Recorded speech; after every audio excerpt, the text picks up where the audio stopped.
Right, I hope everything's working again. Good morning for those joining from Europe, others maybe a good day, maybe a good evening. I need to turn down my music a little bit, I hope it's good for you. Right, it's been a while again.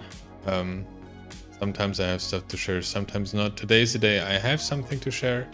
We're gonna go look a little bit at the LinterCop, and now I'm seeing this screen is actually stuck, so let me fix that 1 second.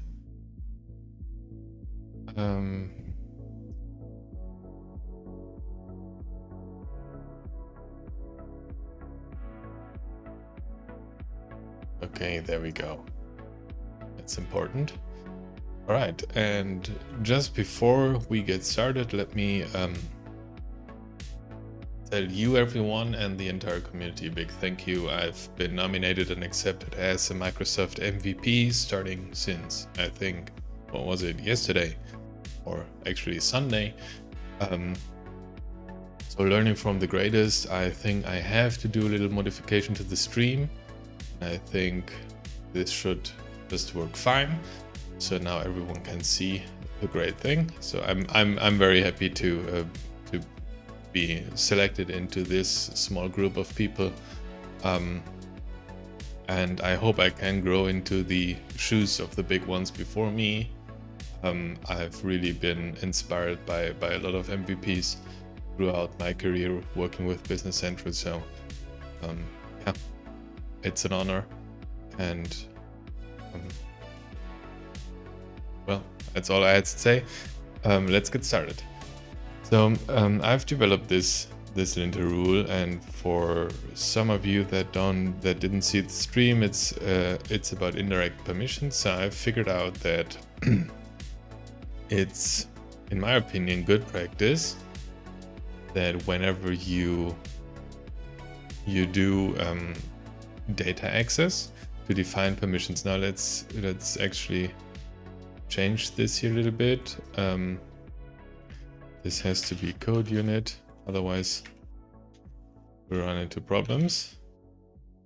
Code unit, something like this, and let's do on run instead. Now it works. Okay, so the rule basically is saying that the current object is missing permissions read for table data customers. So to fix this, I'll go ahead and do this. And now the rule doesn't complain anymore. So if I would do something like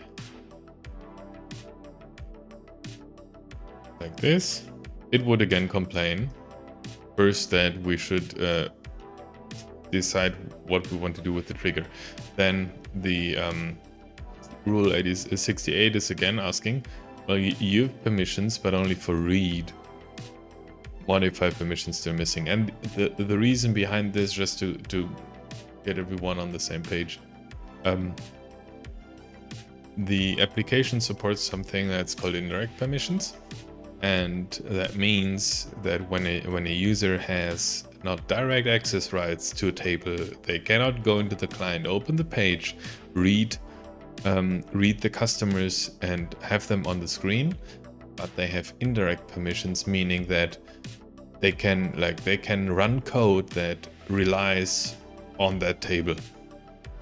That's what indirect permissions is, and that only works if you set those permissions. So by not setting those permissions, you essentially are preventing the usage of indirect permissions entirely, because if it's not consistently done in code, administrators cannot use those, and it just invalidates the entire idea. So that's why in my opinion, it's good practice to set those. And as a reminder, also for myself, I've created this warning. Now there are a few issues created on GitHub because this is still in preview, and I usually, if I develop some rules, I forget half of the scenarios. So luckily the community really puts in the issues and raises awareness for those. So let's go through them one by one, fix those, because yeah, let's make the rule great. Let's make this a little bit bigger, like this. So first rule, table element of integer is a false positive. So this is true because yeah, integer is a system table. Let's figure out how we can identify those in the linter. And we have some XML ports that have wrong warnings on the table element line. The warning shouldn't trigger here since AutoReplace, AutoSave, AutoUpdates are false. Okay, so those are two different scenarios. Let's first check the integer. I'm not sure if we can actually like add integer into. Yeah, there is the record integer.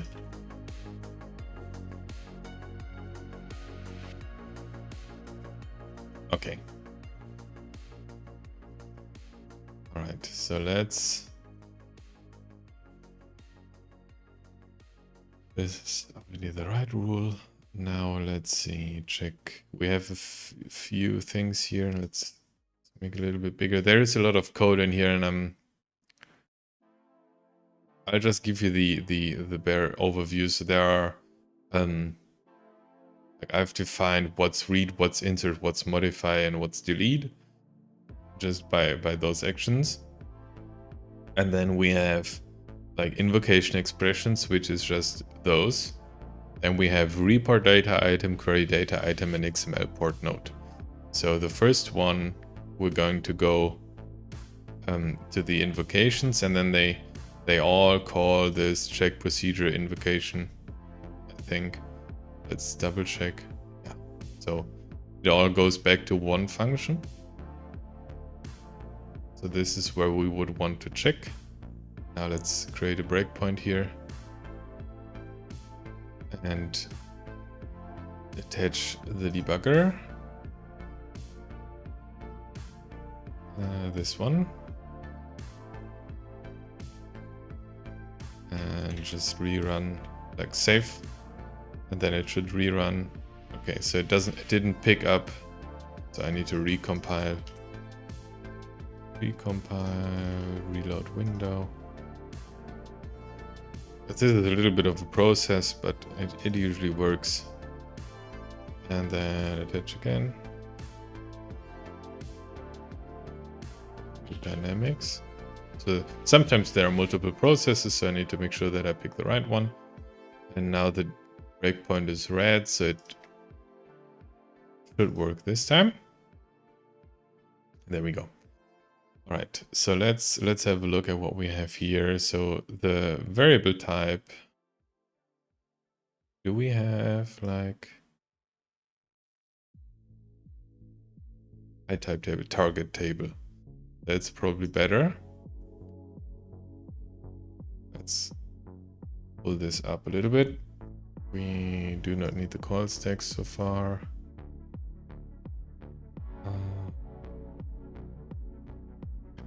Yes, I think before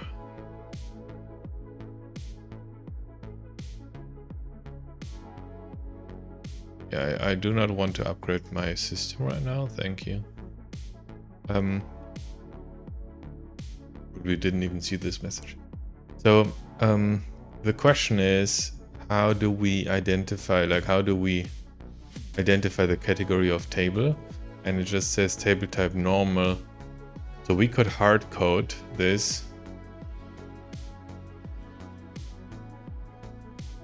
Not sure if system utilities is where all the tables are.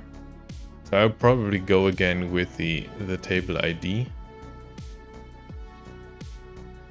If it's larger than 20 million or whatever that number is, then we don't want to raise the rule because it doesn't make sense.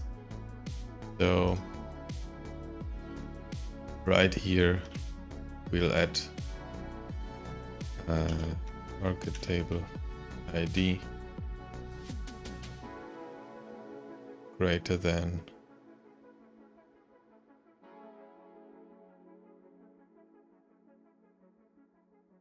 return So this should work. Let's try again. Reload window.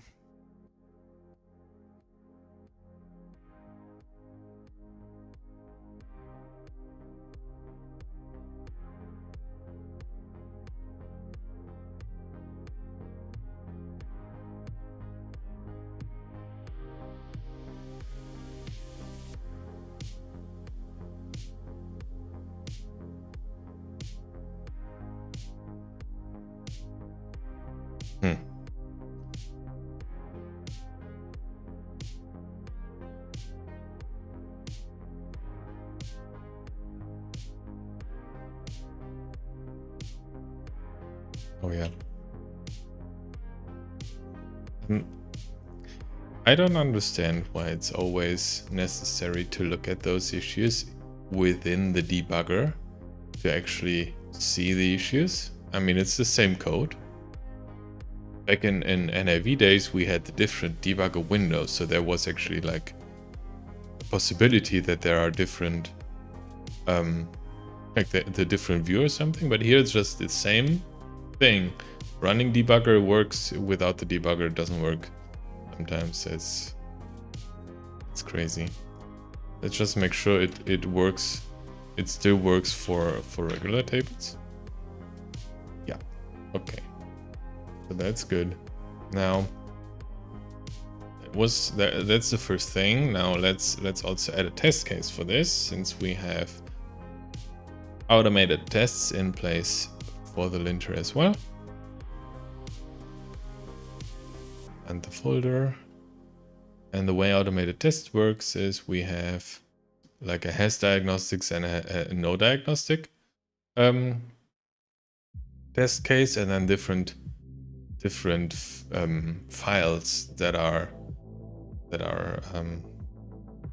tested against. So test cases. There we have, and we expect to get no diagnostic on the integer table. Let's integer table al, and let's just copy this.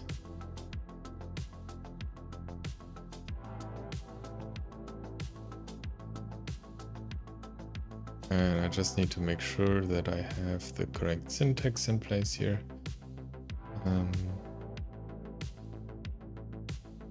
So we just want to wrap the statement within those identifiers here. So we don't need customer, we don't need this at all, we don't need anything of this, and we can probably do just this name to just keep it consistent.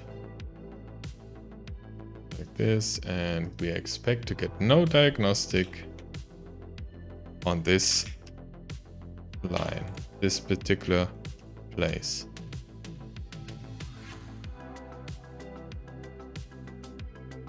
So that should be in the table.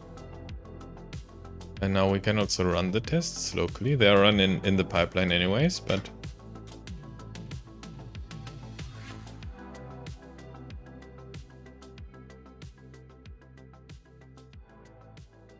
and there we go. 115 passed, and the test run I had before, and I really need to look at those warnings. Also 115. Yeah, we the test cases didn't increase because we didn't write another test, and we actually need to still add this in here, otherwise it won't be executed at all. So that's actually important.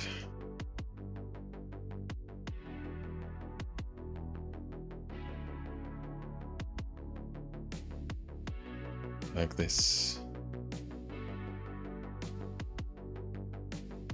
Okay, all right. Now let's find the source control.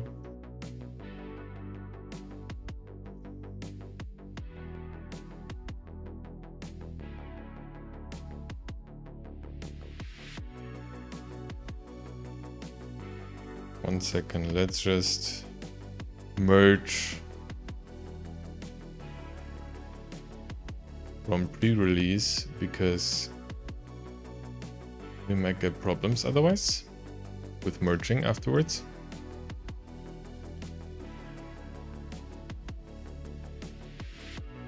So did that work?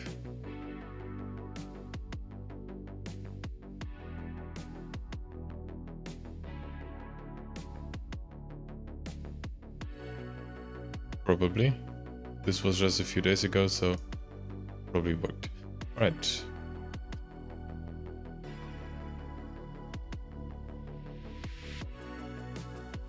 This would be the first one, and this is for 744.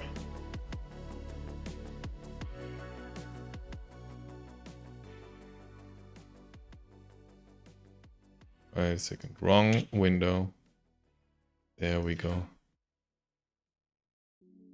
44. Let's see. Do not warn on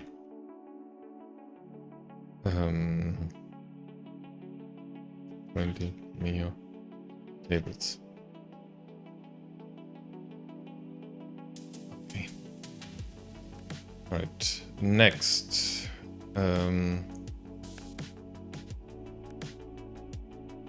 When there is an XML port, if we have AutoReplace, AutoSave, and AutoUpdate false, we do not want the warning to occur either. So let's go back here.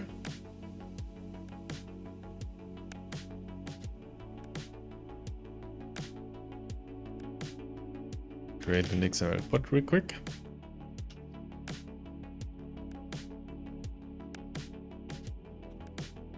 XML port is perfectly fine, node name, and there we go with customer again. And just like this, so it, or name, whatever, just so it compiles. Now the current object is missing permissions M. Now, I think I have the direction. The direction is in place, but I did not know about those other properties. So if sets whether imported records automatically replace existing records within the same primary key. So if AutoReplace is true or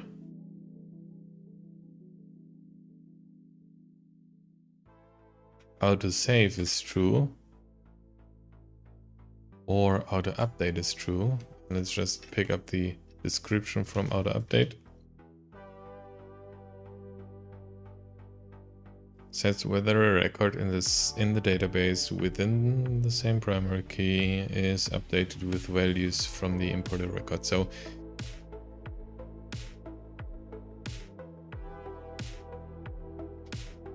this would be insert permissions.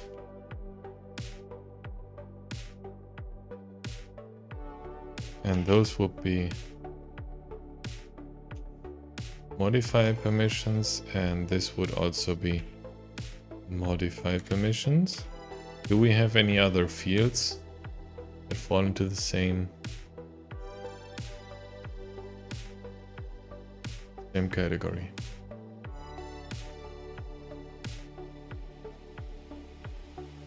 Don't think so. All right.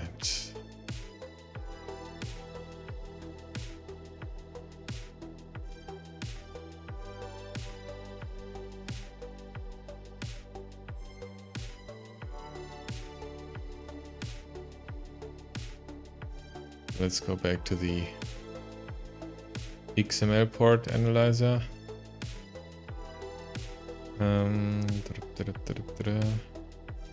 Direction. Let's just put in a breakpoint here and let's see what goes on.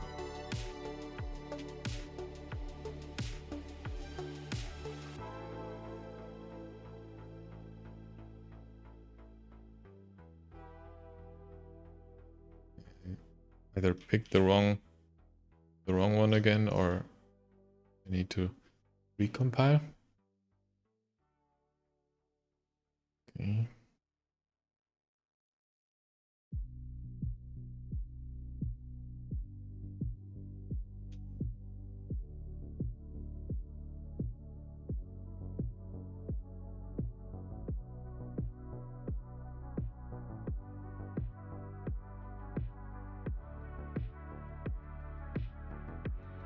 Okay, there we go.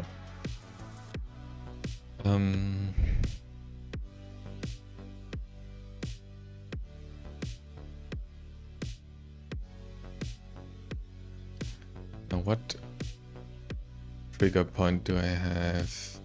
The XML port node. So this is my node, my table element directly. So this is where we need to check, and then there are probably just the properties.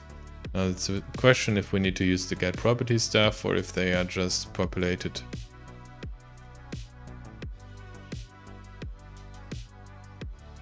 I don't think so. I don't see them. Okay, so properties.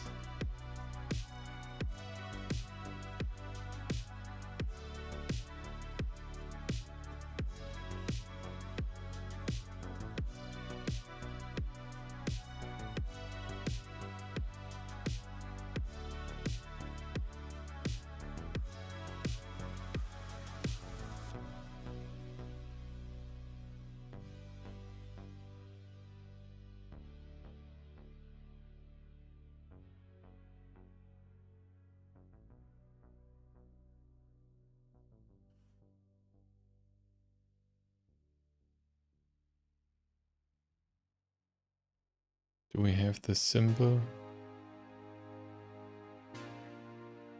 Airport get property. Okay. So ctx symbol.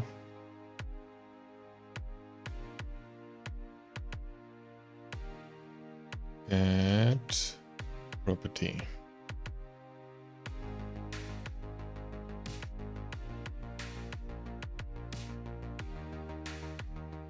Get, oh, I think we have a boolean, right? Get boolean property. So this is actually good. And then we have property kind dot, they're called AutoReplace.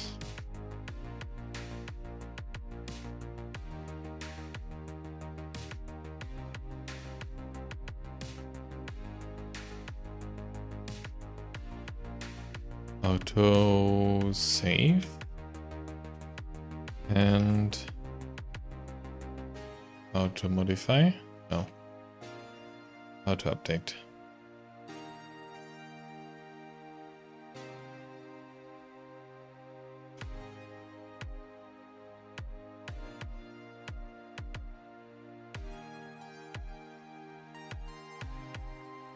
And I think the default is true. All of those. The debugger is now preventing IntelliSense from working. So I think there are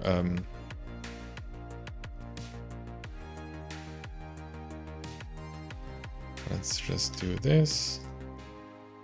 Cool.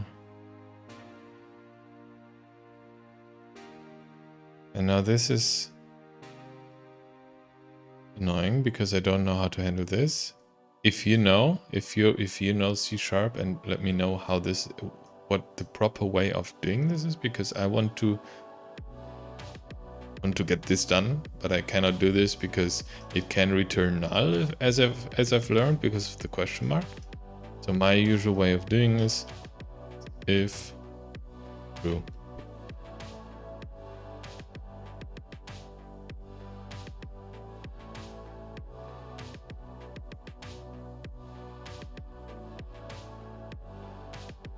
No, I'm not sure, because if it's the default is true,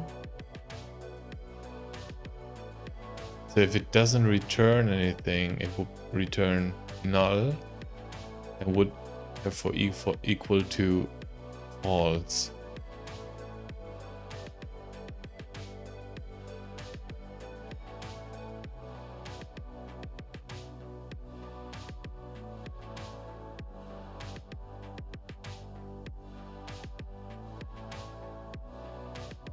So it needs to be if true or null, but then I need to get it twice. That's annoying.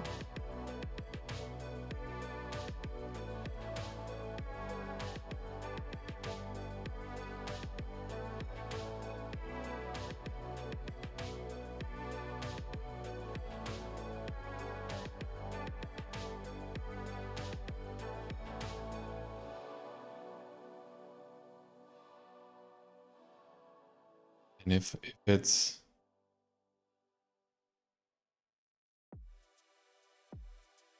not false, I can't wrap my head around this right now. Null or true needs to be true, and false needs to be false.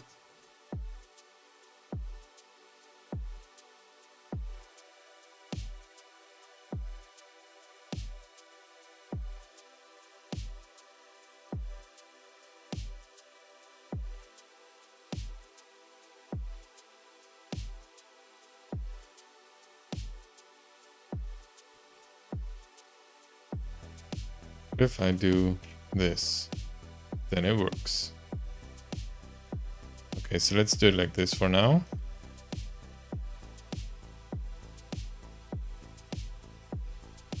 And then I don't need to grab it twice or thrice.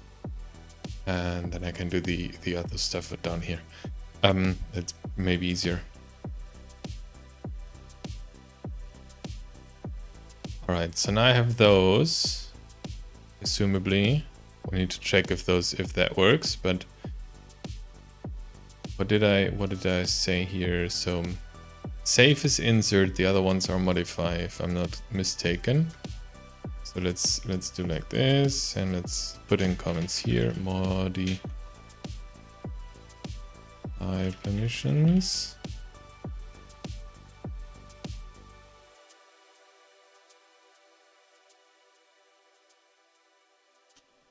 Insert. All right, so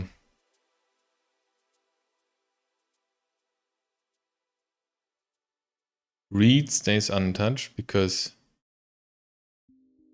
if it's export and stuff, then reading needs to happen. So we can just add those in here. So if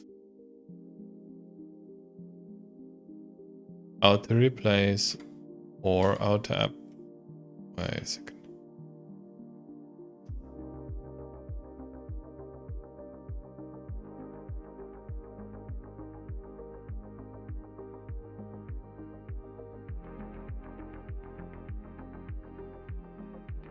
If AutoReplace is true or AutoUpdate is true,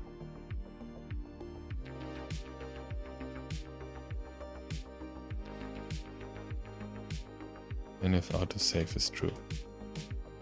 Because if you set those to false and do it manually, then it will be invocation, because you need to place an insert on the variable, and then this should work. Now let's stop this here and recompile and try again.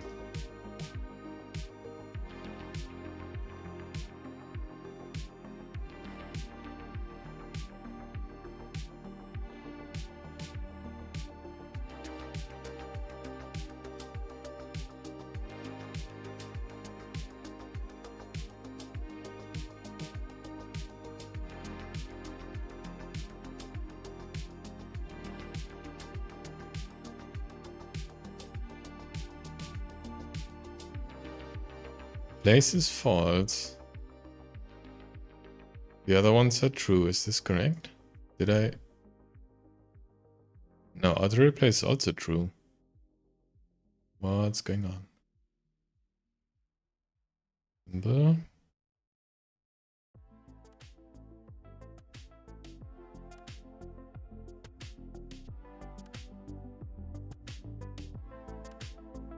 Properties. AutoReplace.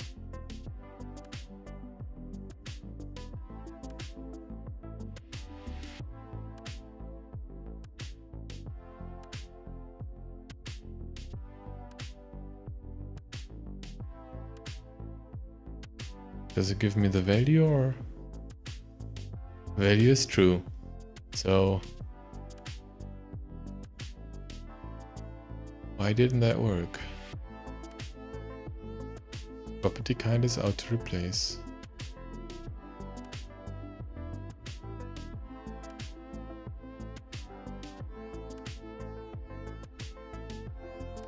That's very interesting.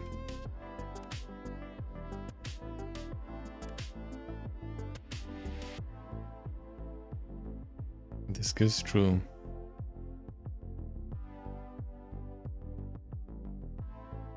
Huh. Crazy.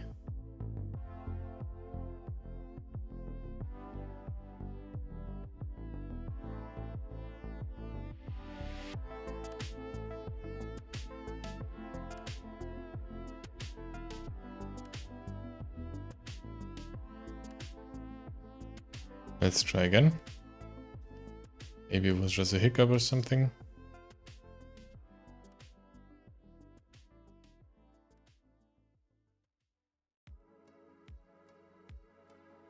No, I changed something and it immediately breaks. This is a little bit annoying.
For some reason it doesn't give me the AutoReplace correctly.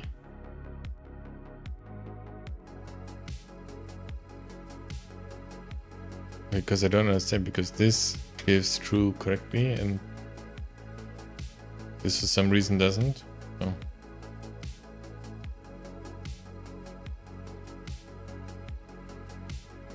Let's see what happens if I comment them out. False. True. True. Weird.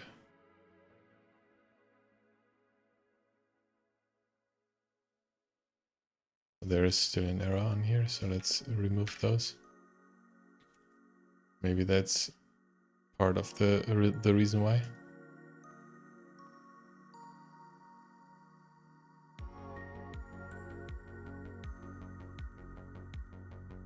Okay. So let's do AutoSave or AutoUpdate.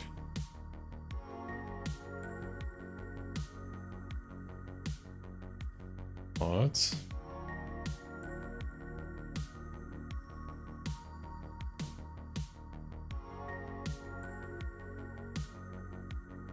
Okay, that doesn't work at all. What the hell?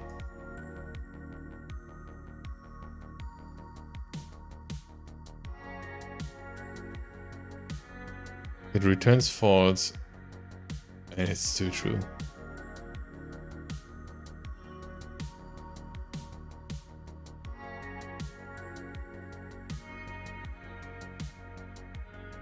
Oh, my bad.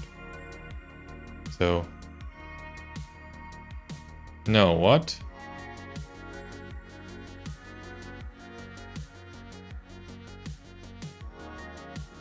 AutoReplace is false. It's all the time false. I don't know. AutoUpdate is true and AutoSave is false. AutoUpdate false, AutoSave true.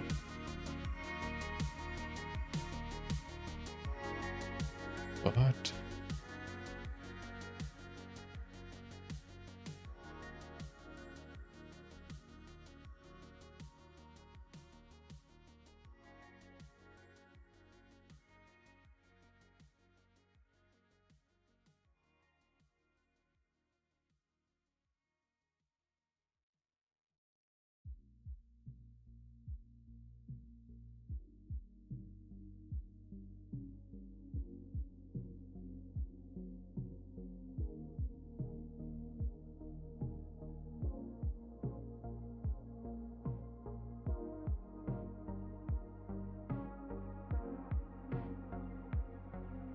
the only...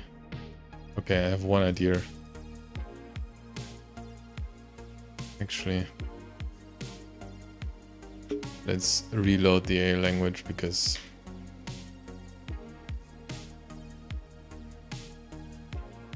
ask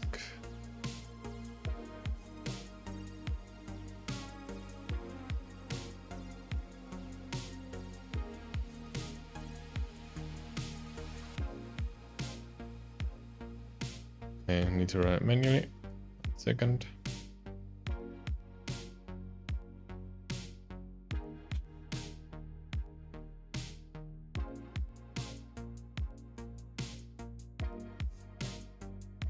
Where do I have? It's there.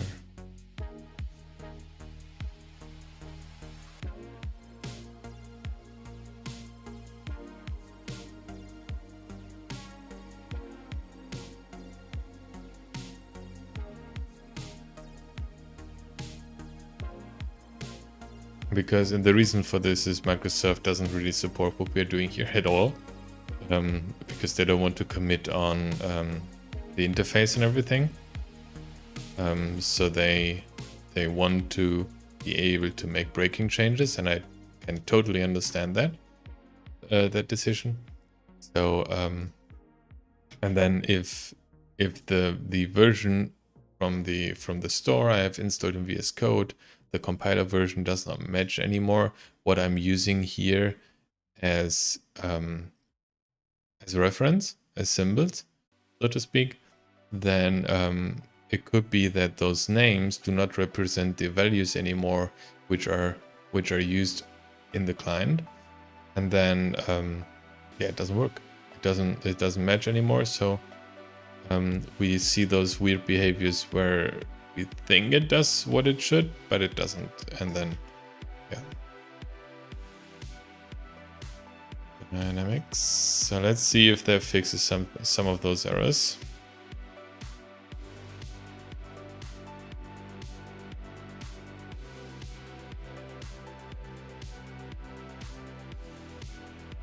AutoReplace false, AutoUpdate true, AutoSave false. It does not fix anything because it's still broken. Actually, I have no idea. Maybe we need to do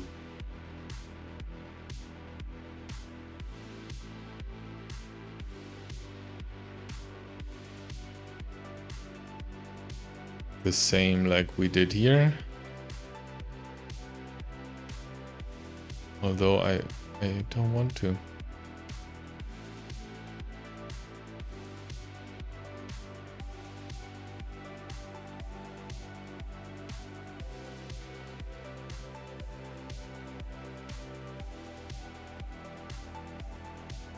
Get Boolean property value. Why doesn't it work? Get simple property value.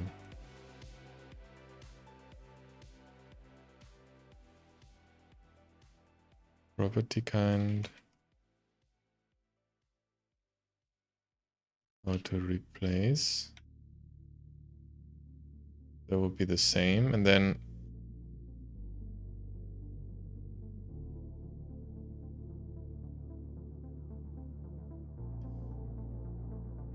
so does that work by just specifying the type here?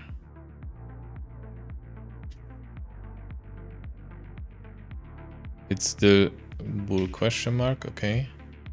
But that might be something I can work with. Let's keep the comment and the semicolon.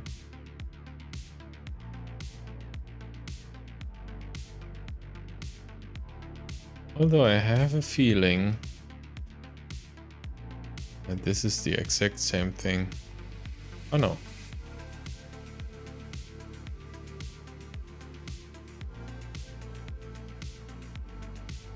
Okay, let's see if this fixes any of those issues.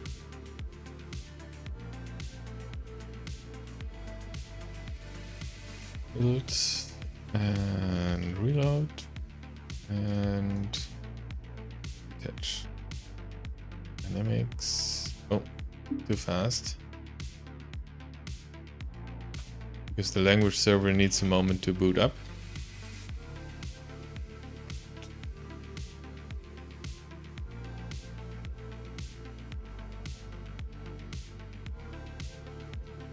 Add different. Let's compare. We have AutoReplace null, which is fine. We have AutoUpdate true, which is not fine. And we have AutoSave null. What the hell? Why? Is there a pattern I don't see, or is it just stupid?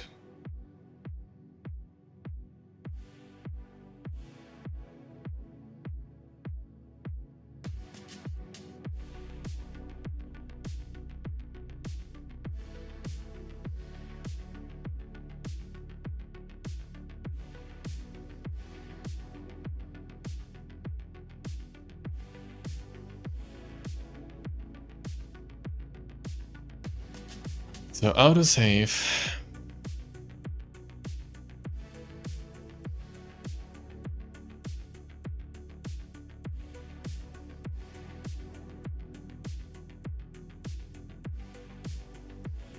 Is true. Here it says null. Maybe because the default is true. Is that the case? And then AutoUpdate is true. So maybe it's defined. So let's change this. So let's put this to true as well. And let's see. Yes, now I would expect all of them to be null.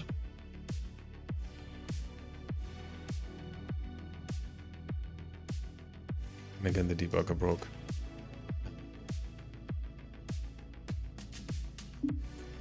Yeah, I know. All right, reload, and wait a second, and attach. Dynamics.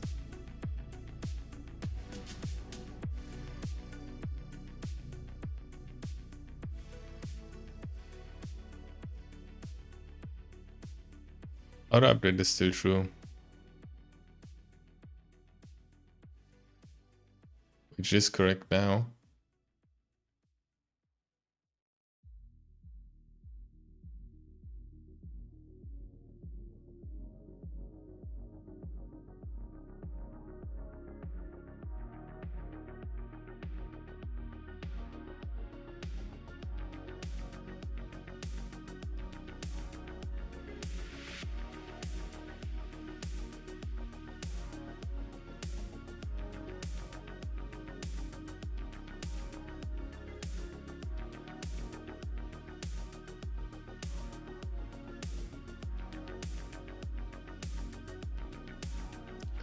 What if we do properties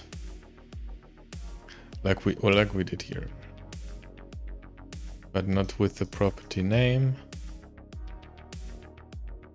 but with the property kind.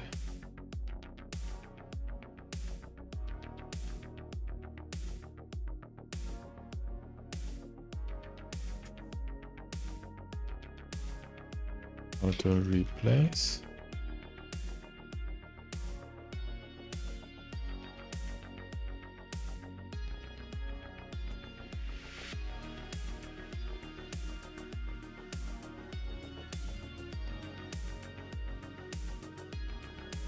Oh, XML port. All right. That does not work, unfortunately.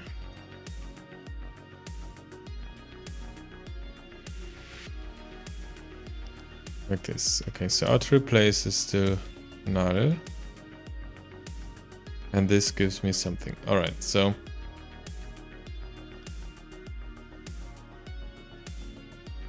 can I do like this and then value?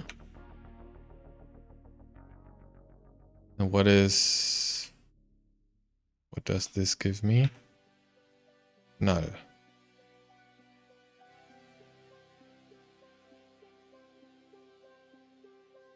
So that way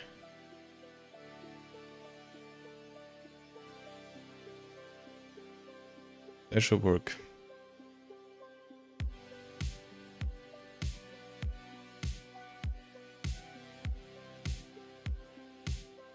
Cannot convert object to bool.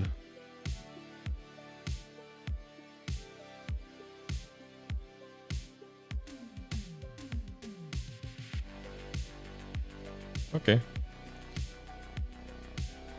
Sometimes I don't get this. Why wouldn't implicit conversion work here? Why do I need to specify this explicitly to just say, well, it complains that it can't do the conversion, and then I just say, well, do it anyways. And it does it. So what's the sense in me having to specify this explicitly? And maybe this is something I'm just too stupid to understand because I'm not a C# developer, but I don't know. Alright, so now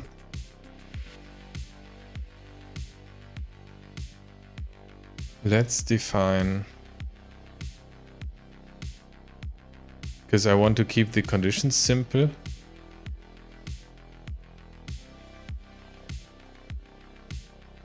What does this do? Can I have like explain this to me?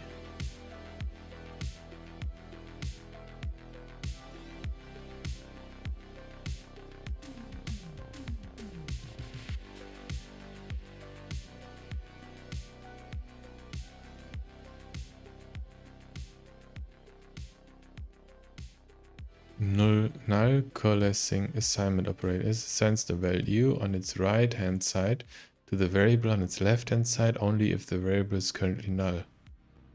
Well, that's exactly what I want to do, but with true.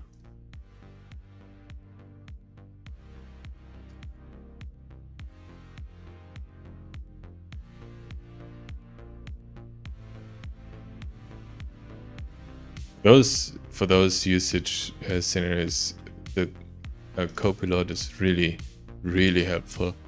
If you just need a little explanation on those kind of things, on those little language specifics.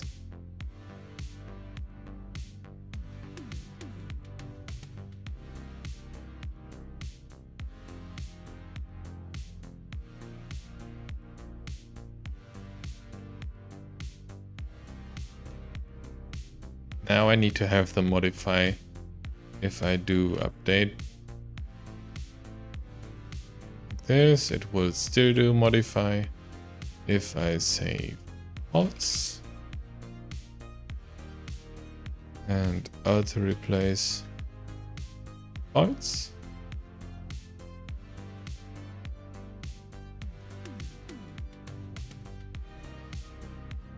it should not complain about modify anymore. Because I do import, but I do only insert, not modify.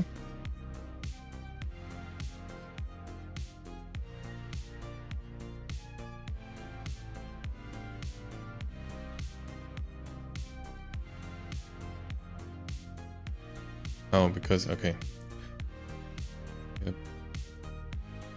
If AutoReplace or AutoUpdate is true, well then let's attach the debugger again. Let's find out why this is not working.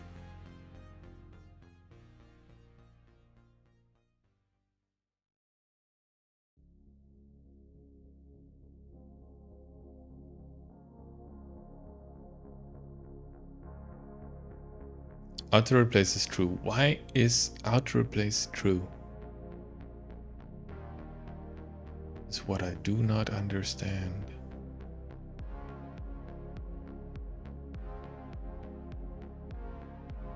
This seems to be really broken.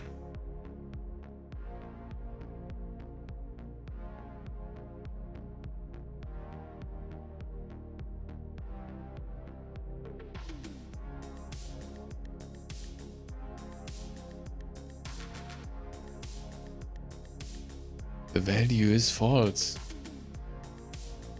if I run it in the debugger console.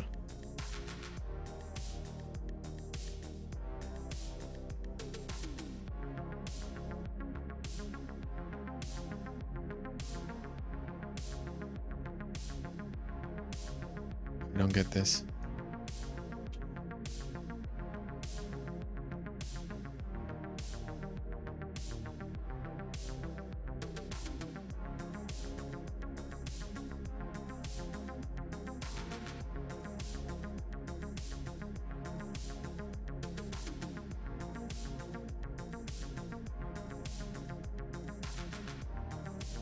Null.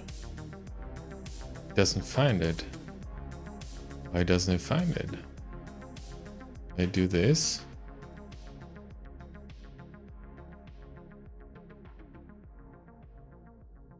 I have AutoReplace.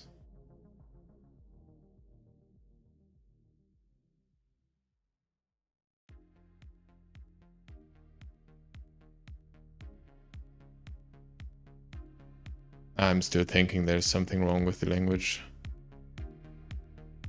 symbols.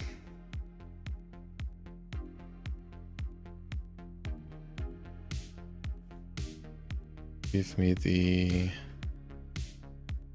Where is it? 13.1. And what do I have installed?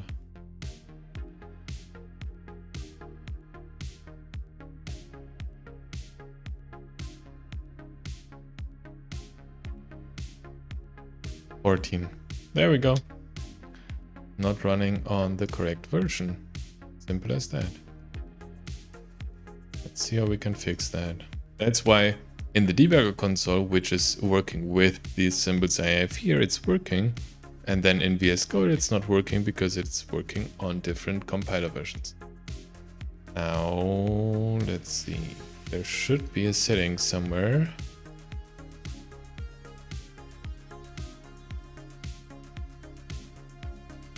Where property not contains pre-release, and I want to have the contains pre-release for now.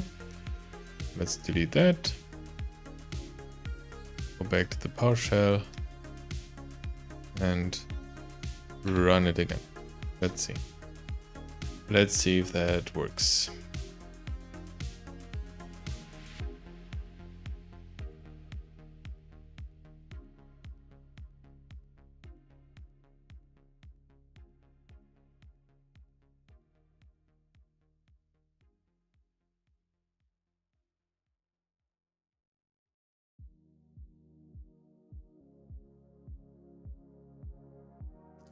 Like JSON, there we go, 14. So now let's try this again. With the correct compiler.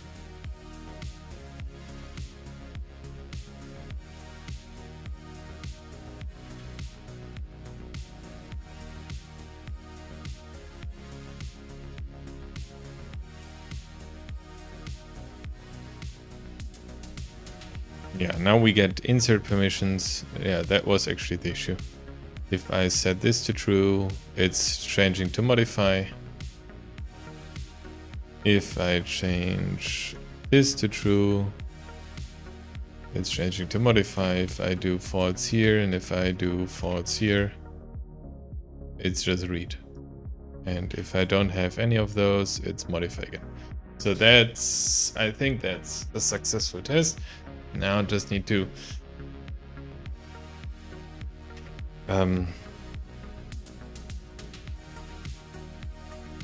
how do I automatically test for this? Like if I do all of those false and do direction import, I don't get any warning. At least not here. So this is the test scenario.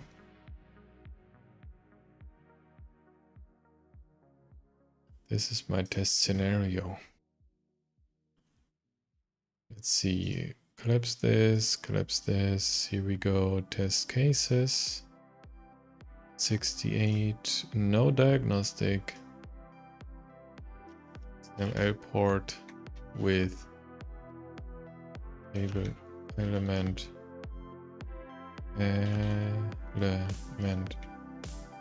props. something like this, just because I'm not as creative as I could be, probably. My XML port, and we do not expect to get a warning in this particular line.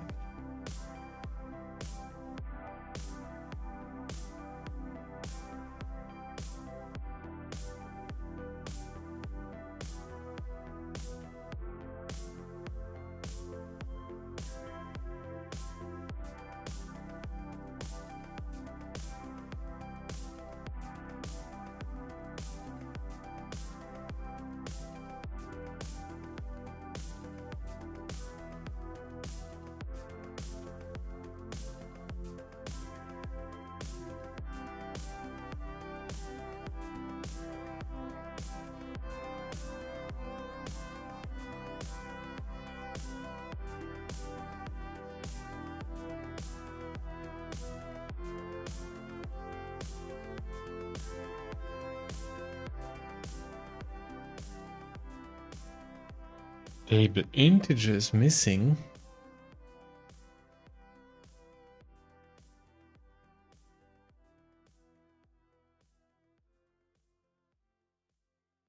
Table customer is missing. But why? What did I do different?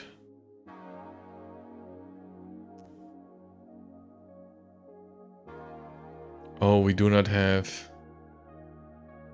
Right. We do not have dependencies, so I cannot...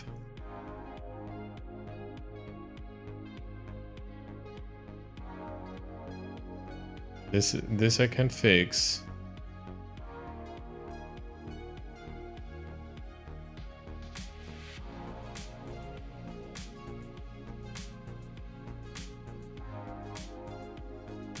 Yeah, okay, this doesn't yeah, this is alright. My field.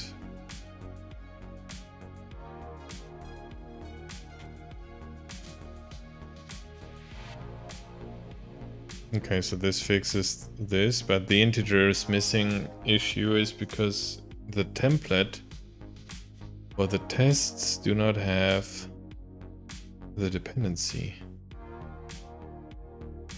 And I cannot define this either.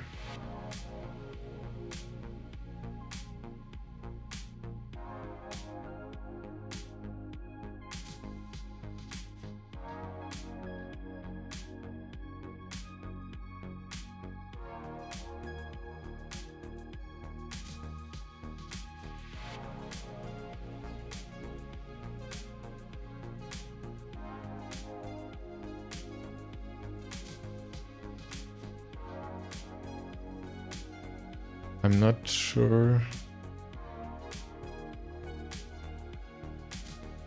where this is defined, so I will need to exclude this for now because I don't know how to fix this. I need to talk to the creator of this, like the guy who implemented the test automation in here, to get this fixed. All right, but now it works.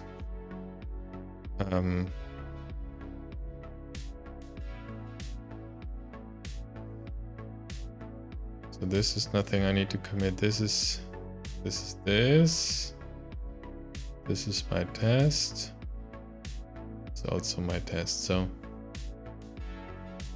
again, 744. Fix XML port dish properties.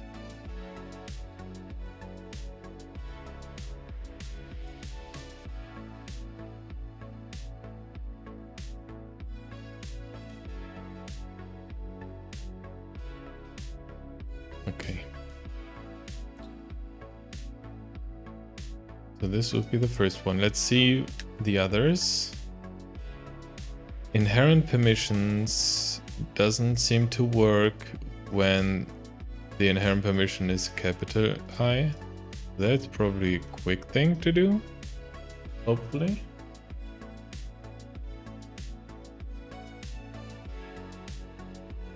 Let's see, where's my inherent permissions check? I had one.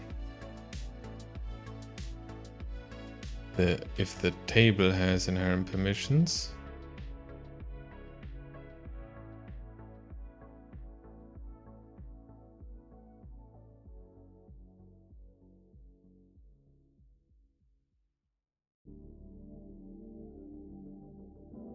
Procedure has inherent permissions. Here we go. And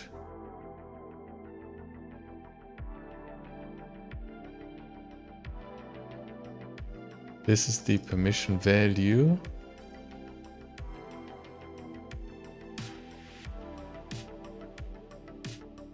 So all I need to do is, I think, say to lower and to lower.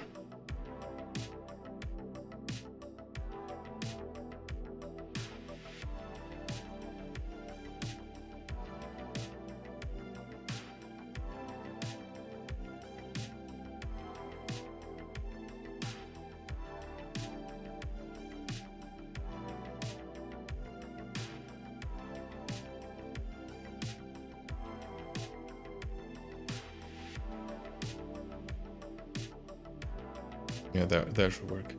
Okay, let's just double check and create the issue first, and then we can double check that it's actually working now. Local procedure.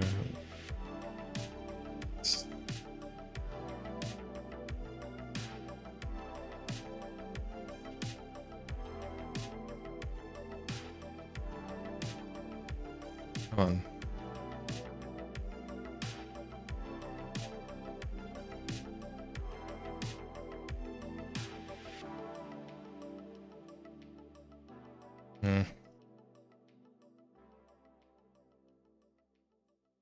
I can only have inherent permissions on my own objects.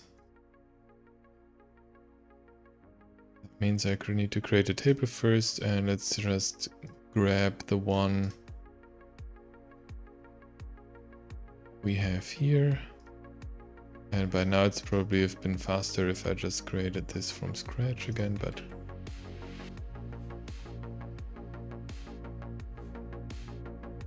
okay.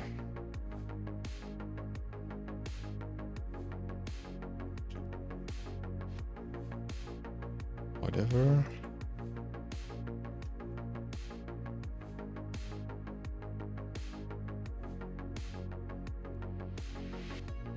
Okay, now inherent permissions, permission object type, table data, database, the table, permission text, read. Now it went away. Now it's there again. All right. Recompile and try again.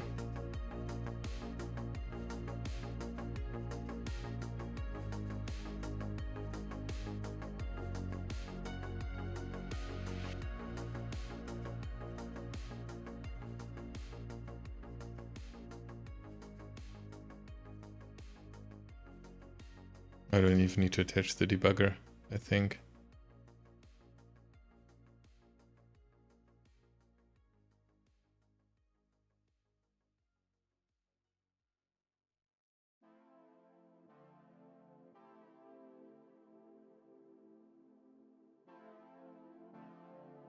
Works. And to test this, I'll just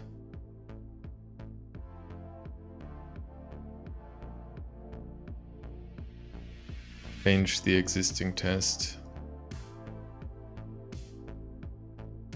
As no diagnostic, procedure calls fully qualified, procedure calls inherent permissions property. There we go.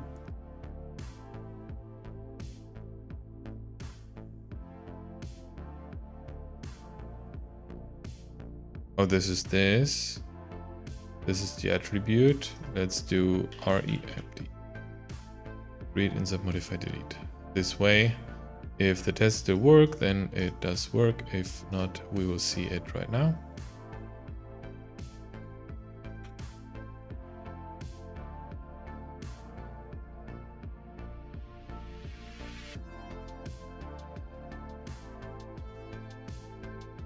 Works.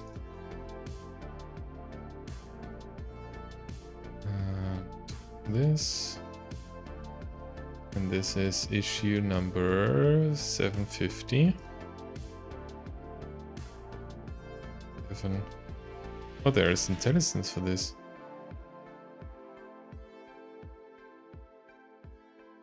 It's easy. All right. Next one. False negatives on rec refs. Let's look at the next one first. Special case for object with access by permission.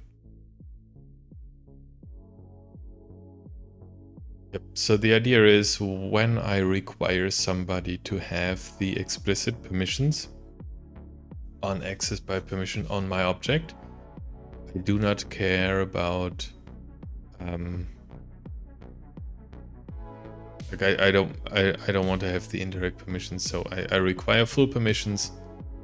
So indirect permissions not needed for that, and that's probably a bigger thing to build. Let's see.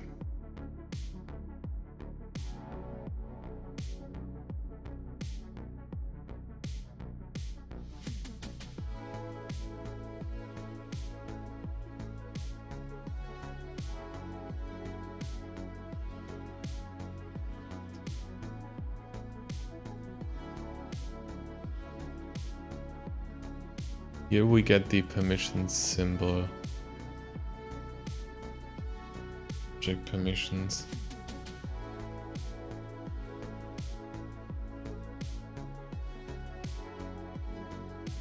Because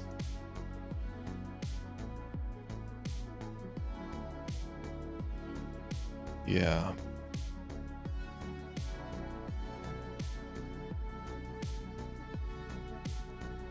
So this is probably something that would access the time I have available right now. So let's look at the rec refs first. And let's hope that this is a quick thing as well. And then I probably need to run already. So let's see. This was this. So let's say rec ref, record ref.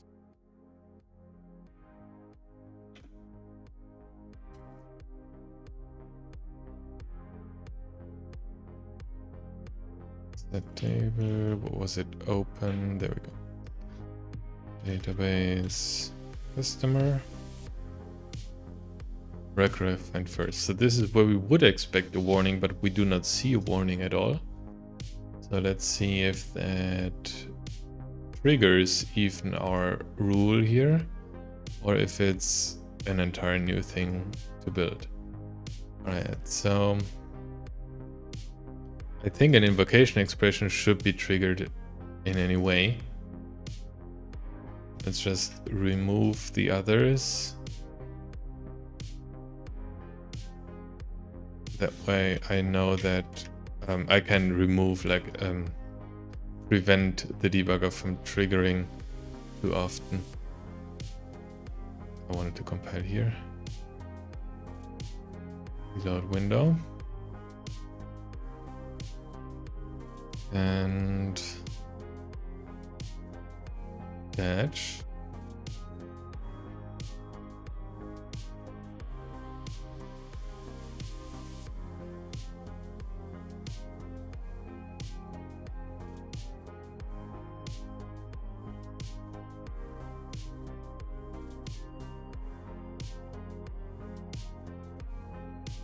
No, the containing symbol doesn't make sense. Operation.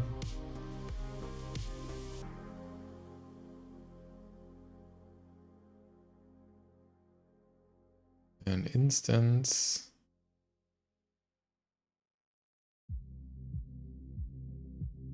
don't see that here, so let's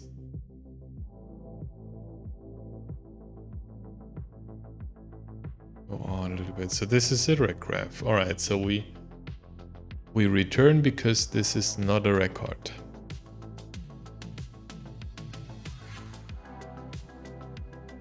Now let's see if on the rec graph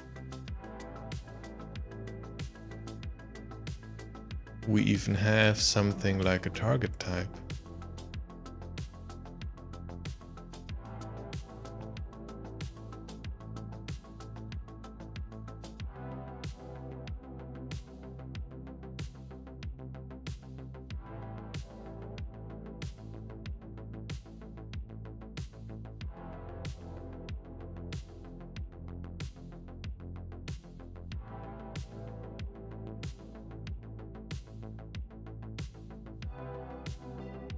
Do we have something like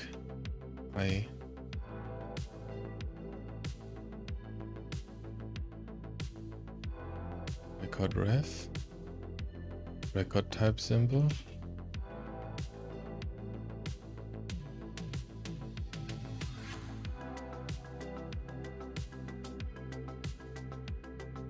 Type symbol and then get enough type kind save. What does this give us?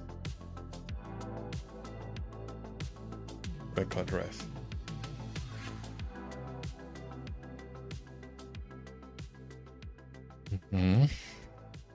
Definition properties. We have attributes.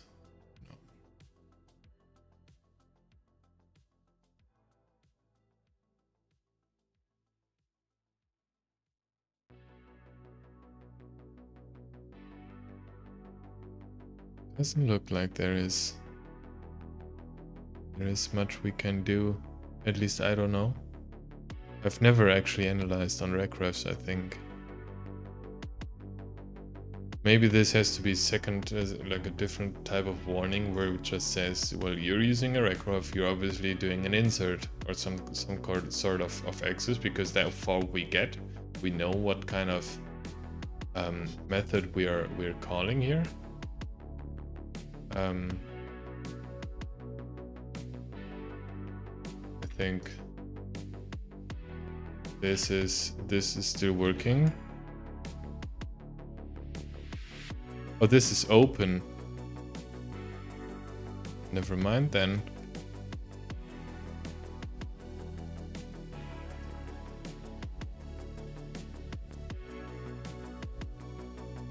Let's do the...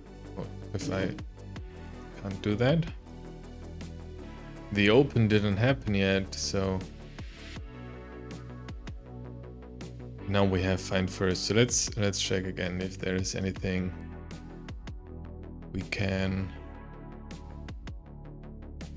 Okay, the variable type. There we go. This is regraph. Let's see if there is any indication that we're looking at the customer.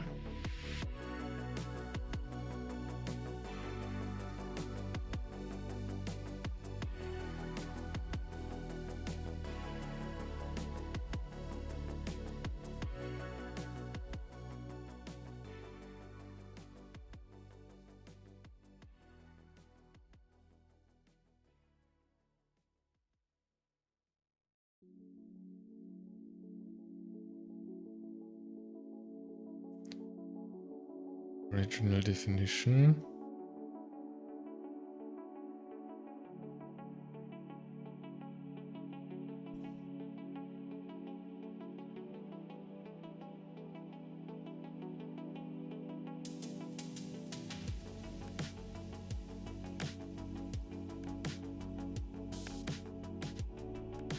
I'm just checking if there is anything on that record ref that indicates what kind of variable we loaded. It doesn't look so. Maybe there is something I'm missing. Maybe not. But I don't think I have a way right now to fix this. And also, It doesn't look like there is a record ref symbol, separate symbol, that I could cast this into to get access to more properties.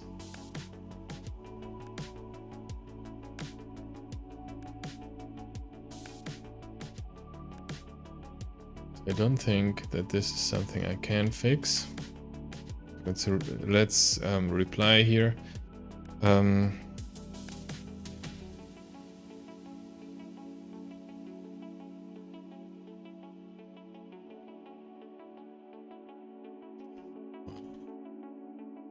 Enable the record ref is pointing at.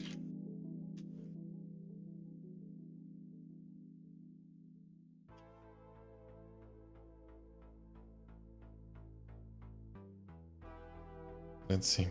And then the other one, as I said, this requires me to really change the entire way, or like add additional parsing and then probably do some refactoring to extract this into its own procedure and everything. So I'll probably need to run before I can finish this. So I would leave this for another time, maybe on stream again. If you folks are interested in like remotely related AL development, let's put it that way.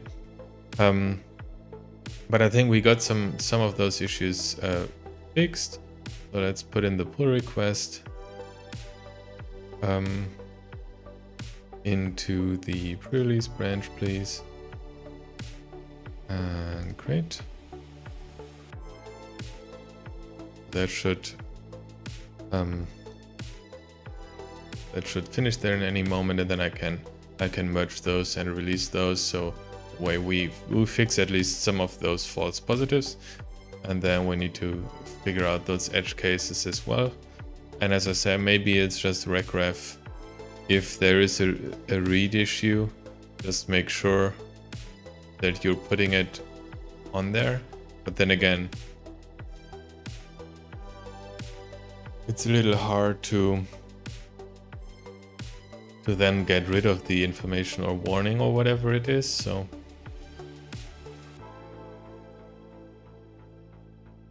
yeah.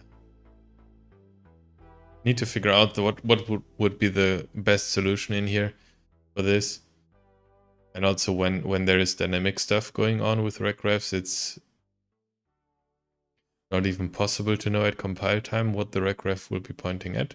So maybe that's also the reason why we can't figure it out on compile time at all, because there might be cases where it's not even possible. So only if it's hard-coded, it's possible. And maybe that's why Microsoft didn't include information there.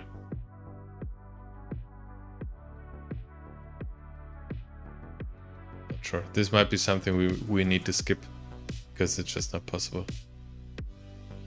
Would be sad, but sometimes that's just how it is. Okay. I do have a little bit more time, so let's look at something else. I wanted to do this on a separate stream, but it's maybe not worth putting an entire episode for this. So let's go here. And I did recently learn that some of you folks didn't know or didn't catch up on the new sandbox repository, and it's not even that new anymore. Like almost half a year ago I created this. And the idea here, like many of you probably know my other repository, the code history repository, which is updated mostly manually. I have automated scripts, but I need to run them manually. And I'm looking forward into changing this as well. But first step was to get the sandbox history, because the regular history works on-premise, because there we do get new artifacts on-premise every month.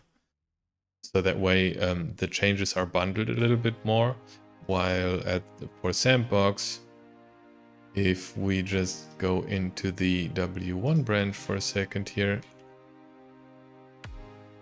24, you can see there are 1031 commits because this runs nightly and picks up the changes from the last 24 hours.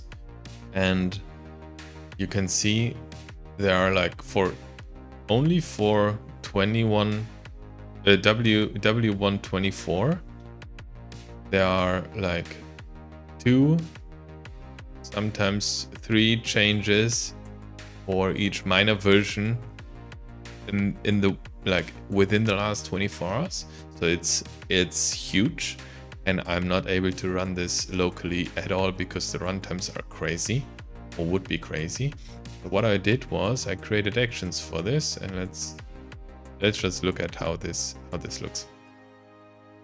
And it picks up, like it creates a matrix build with 50 jobs for all the 50 different artifact country versions we have, and it runs in parallel. And the craziest thing is this has a run duration of an hour 40, and if we look at the usage and scroll down, we see that it actually has a total accumulated runtime of, what is it, 34 hours? So you wouldn't even be able to pick up all the artifacts because this would just run 24/7 if you want. So it has to run in parallel. And since this is a public repository, Microsoft's paying for all of this. That's nice. And then I have 2 different jobs because I like this is picking up the regular releases. And then we have the vnext, which does the same thing again. And this has even 3 hours worth of total runtime and like almost 2 days accumulated runtime. And I can show you the workflows real quick. So this will pick up, like install BC Container Helper, obviously, and then it will get all the countries. There is a PowerShell script I created for this, and then it like creates the matrix build. Let's see, where are the scripts actually? Oh, they're here. So there is the get all countries, which just like does BC artifact URL select all type sandbox. And if we switch to the vnext, it's just accept the insider Euler and retrieves them from the BC Insider storage account. So that way we get those. And I've put in a flag to just grab everything after I created this, so I don't go backwards in history because that would be way too crazy. And then it does some magic where it just tries to find if the specific version has been committed already, and if not, it will create. But this is basically the same script I've been running for the last couple of years for the on-prem repository as well. I just adjusted it a little bit to work unattended, and also work with the vnext stuff and everything, and just the pushing automatically because that's manual stuff. And yeah, so that's that. And this repository contains, I think, a good README with how to do partial clones, because as you can imagine, there are huge number of commits. From time to time I recreate, like I delete the vnext branches because they just, like, if the current branch catches up with the releases, then the vnext commits for those particular versions become obsolete. So I just delete them so they get recreated again. So we just are looking into the future mostly with those. But then the regular branches, they just, like, we are at more than 1,000 commits per branch, and we have 50 branches. we have more than 50 branches because version 23 also has 250 commits. So yeah, you can imagine how large this repository is if you try to clone it entirely. So what you can do is, if you are able to go back to the main branch, you can go to the README and you can do a partial clone. And here it's really explaining on how to do this. And if you have any issues or if you encounter some edge cases where the README doesn't explain what to do, let me know, put in an issue, like whatever. Write me a message on Twitter, whatever you might find out best for you, and let me know, and then I will work on improving the documentation on this. But this way, for example, you can clone the W124 branch from that repository. Let's try that actually.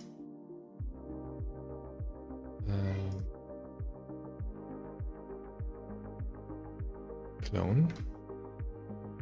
Oh, wait a second. That probably won't work. So don't do that. Go to a new folder. Open folder. Now let's do repos, community, new, and box history. Open a new folder. It's a blank thing.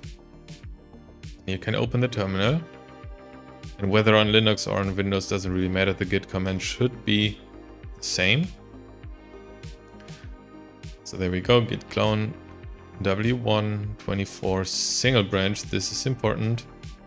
Then the repository URL.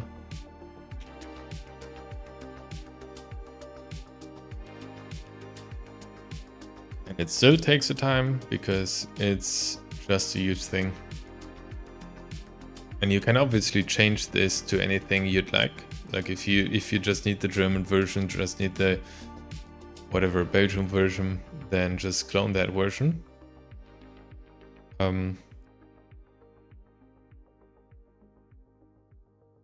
This is still crazy.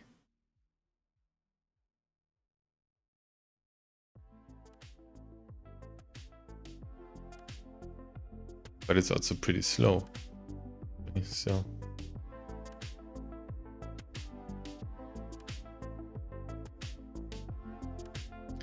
go back to the documentation for a second, and you can always add branches, additional branches, do git fetch, and then they should load as well. You can do wildcards. This is pretty neat if you need just like a list or just a single country. You can do this, and then you will get all the branches. You will also get like the vnext branches, so everything for that country version you receive.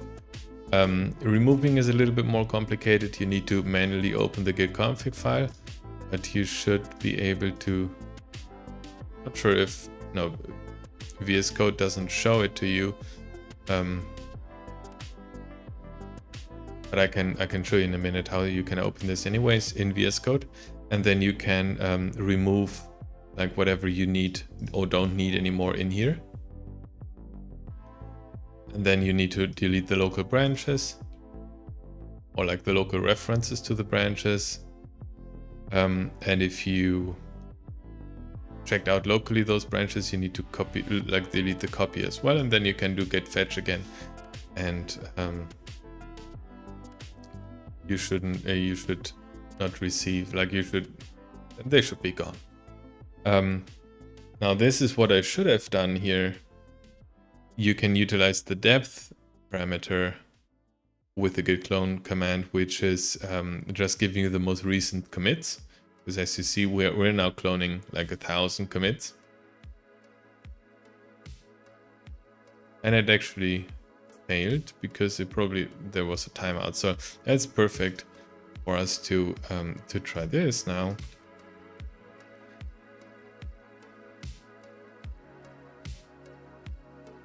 And I'm just wondering if we do not need the single branch. Oh, depth implies single branch. Okay, It's actually included in here as well. So let's just pick up like 50 commits to just get a little bit of history, but not all of it.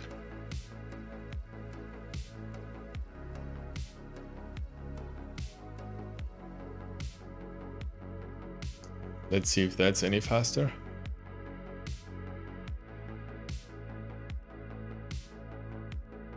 And as you can see, there we are, and we've cloned this repository. Oh, there we go. No, this is okay. This is GitHub, not Git. Right? Let's open the folder so we can look at the commits a little bit. Yeah, we don't need the workspaces for now. And here you can see we have commits in here. And I'm not sure if this is 50, but I would say so. It's probably 50. So that just gives you like 6 days worth of history. You do 50 commits. So you might want to go with 200 maybe, depending on how far you need to go back in time. And unfortunately, as you can see, Microsoft does not release them in chronicle order because sometimes they need to go back and release a hotfix for like a CU that's been already out there for some time. So they go back and release hotfixes for older versions. Now, if you want to compare, you can still compare because you can select this version. And there was like select for compare. And then we can go here and say we want to compare with this, compare with selected, and then you're comparing those two versions side by side. Hopefully, probably, maybe. Yeah, okay. So that way you can still do the comparison.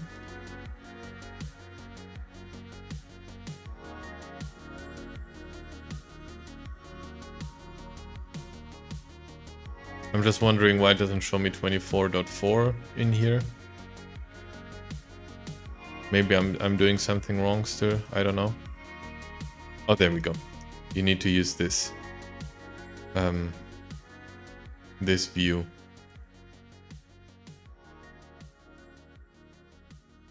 Yeah. So here we have the 4. Now I have it the wrong way, I think. You can switch it around with this swap comparison button.